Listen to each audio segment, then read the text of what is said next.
आज आम सीपीआईएम ओडिशा राज्य कमिटी तरफ एक 5 जणिया प्रतिनिधि दल माननीय राज्यपाल को साक्षात कलु। यह प्रतिनिधि दल में आम दलर सबुठारु वरिष्ठ नेता कमरेड जनार्दन पति, दुष्मत कुमार दास, पुष्पा दास, भुवनेश्वर सेक्रेटरी आमर प्रदीप्त नायक एवं मुनिजे सुरेश पाणिग्राही राज्य संपादक राजभवन में राज्यपाल को साक्षात करी किट्र जो केलंकारी घटी से संपर्क में एक स्मारक पत्र देचु। से केलंकारी तो बहुत लंबा बाट अच्छी से समस्त विषय आम मेमोरेंडम स्थान पाई कि निकट में जो भाव में जड़े छात्री अपमृत्यु जहाँ कहुच्छी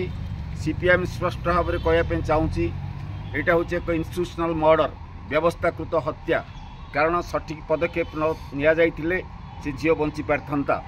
द्वितीय हूँ मृत्यु पर जो भाव में कर्मचारी ना स्टाफ ना गुंडा बाहिनी नियुक्ति करी पुलिस उपस्थित रे छात्र मान को शारीरिक भाव में विताड़ित करवा, विभिन्न ट्रेन रे विदाय करवा, ये जघन्य घटना कई करने साहस करनथिले। आ द्वारा बर्तमान ओडिशार एवं भारतर मान सम्मान एवं आमर डिप्लोमेटिक कूटनैतिक संपर्क आघात आसी एवं ता सहित ये समस्त घटना जो विचार कर आसूची जे बर्मा कमिटी जोटा सुपारिश करथिला निर्भया घटना पर जे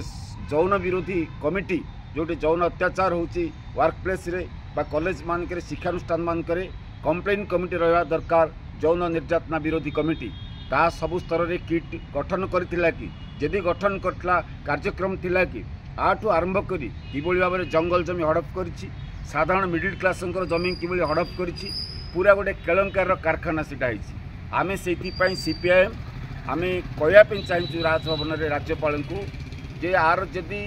जुडिशियल इनक्वारी न हुए, न्यायिक तदंत न हुए, ए घटनार पर्दाफाश हम ना। सीपीएम दृढ़ भाव दाबी कर न्यायिक तदंत करा जाऊ एवं उपयुक्त भाव में कार्यानुष्ठान करा जाऊ, तेबे जाकि राज्यवासी एथिरे तांकर उत्तर चाहूँगी एवं सरकार से अनुसार कार्य करने निर्देश देवाई सीपीआईएम दाबी कर।